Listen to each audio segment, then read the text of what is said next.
On de la raconte sur Europe 1. Bonsoir Sophie Larmoyer. Bonsoir Christophe. Nous allons raconter comme tous les jours 2 histoires du monde. Notre première histoire démarre sur une exposition d'art qui a eu lieu en ce moment à New York et qui fait entrer le spectateur dans un monde qui est plutôt fermé et inconnu, puisque les artistes qui sont exposés sont des détenus de Guantanamo. Voilà, ce sont 36 peintures, dessins ou sculptures signées par 8 détenus de cette prison américaine perdue, vous savez, dans une baie de Cuba. L'expo a lieu dans une université de droit criminel de Manhattan. Elle s'appelle Ode à la mer et dure jusque fin janvier. Et c'est la première fois donc que le grand public peut voir les travaux de ces hommes, tous détenus sans procès à Guantanamo, souvent à l'isolement pendant des années.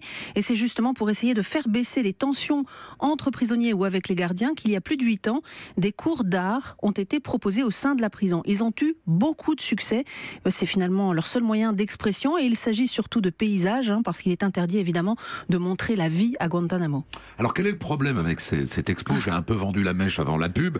Il y a une polémique qui court depuis quelques jours là-dessus. Oui, parce que le Pentagone, donc le ministère de la Défense américain, a décidé d'un coup mi-novembre que désormais plus aucune œuvre ne sortirait de Guantanamo. Il considère qu'elles sont toutes propriété du gouvernement américain.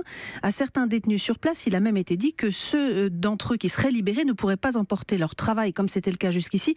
Tout serait brûlé. Alors ça a provoqué évidemment un énorme tollé. La commissaire de l'expo a lancé une pétition soulignant que brûler des œuvres d'art était digne de régimes fascistes et terroristes, pas du peuple américain. Des avocats se demandent avec ironie qui va détruire les œuvres d'art le plus rapidement, Daesh ou le département d'État.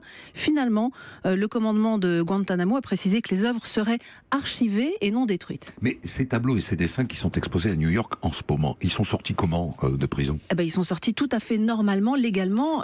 Jusqu'ici, ils étaient parfois récupérés par les familles ou par les avocats. C'est la Croix-Rouge qui gérait le transfert, après un contrôle minutieux, évidemment, pour vérifier qu'un dessin ou une peinture ne contenait pas un message codé. C'était tellement normal qu'un formulaire spécifique avait même été créé à Guantanamo avec un numéro de suivi.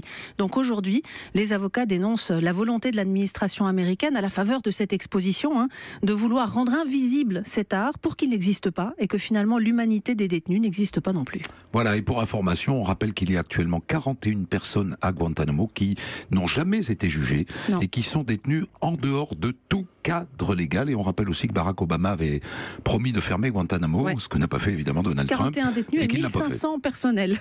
Et 1500 personnels pour 41. Notre deuxième histoire va nous amener en Thaïlande, où le gouvernement déclare la guerre aux moines bouddhistes délinquants. Absolument, on retrouve Carole Izou à Bangkok. Bonsoir Carole, les moines sont près de 300 000 dans le royaume, mais ce ne sont pas tous des saint hommes. Bonsoir. Et non, loin de là, le gouvernement a publié une liste de 95 noms de moines considérés comme criminels. Il les a même classés en 4 catégories. Les délinquants sexuels d'abord. Aujourd'hui, la parole commence à se libérer en Thaïlande sur ces moines qui abusent des enfants. C'est d'autant plus grave que dans beaucoup de zones rurales, l'école du temple est la seule option qui existe. Autre catégorie, ceux qui prétendent avoir des pouvoirs surnaturels pour extorquer de l'argent en vendant des amulettes magiques, par exemple. Ce qui permet à certains moines d'accumuler des fortunes considérables. La liste concerne aussi les moines qui se travestissent, dont certains se prostituent. Alors ça peut sembler étonnant, mais c'est un cas de figure relativement courant, surtout dans les campagnes. Enfin, les moines dits politiques, c'est-à-dire ceux qui ont accumulé une influence telle que le gouvernement militaire les considère comme dangereux. J'avoue que je suis un peu surpris d'entendre tout ça parce que on a ici, en tout cas en Occident, une image assez idyllique, mais sans doute donc simpliste, des moines bouddhistes. En fait, on peut dire qu'il y a une crise de confiance entre le public et le clergé bouddhiste actuellement ? Absolument, et même une crise de confiance majeure, d'autant qu'on a vu récemment des dossiers qui ont choqué l'opinion, comme celui du moine Nem Chatiko, accusé de trafic de drogue, de viol sur une adolescente de 14 ans, qui avait fini par agacer un peu les autorités en postant des vidéos de lui, en robe safran et lunettes de soleil, à bord de son jet privé, comptant les liasses de billets, ou alors celui du vénérable Dama Chayo, accusé d'un détournement d'argent de près de 40 millions d'euros. Les soldats sont venus l'arrêter, mais trop tard, il avait déjà fui par un tunnel creusé sous le temple.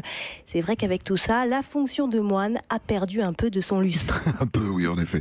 Merci à vous, Carole Izou, depuis Bangkok. En bref, Sophie, une grève peu ordinaire, celle des agents secrets de Slovénie. Voilà, grève perlée, comme on dit. Quelques 300 agents du renseignement slovène ont fait savoir qu'ils ne remplissaient plus que les tâches prioritaires. Ils demandent des hausses de salaire. Le meilleur, je trouve, c'est que le gouvernement a confirmé que cette grève avait bien lieu, en se voulant rassurant évidemment, toutes les tâches cruciales pour la sécurité nationale seraient assurées. Et puis la liste du patrimoine immatériel de l'humanité de l'UNESCO vient de s'allonger. Ouais, patrimoine culturel immatériel, chaque année de nouveaux dossiers sont étudiés et cette fois, on retient notamment la validation de l'art du pizzaiolo napolitain et cette manière inimitable, sauf catastrophe, de faire tourner la pâte dans les airs pour lui faire prendre forme. En disant ma. C'est ça, je vois que vous avez l'habitude. Dans les pizzerias, ils font tous semblant d'être italiens. Les 3000 pizzaiolos de Naples, les vrais, ont bien fait la fête dès hier soir. Merci à vous.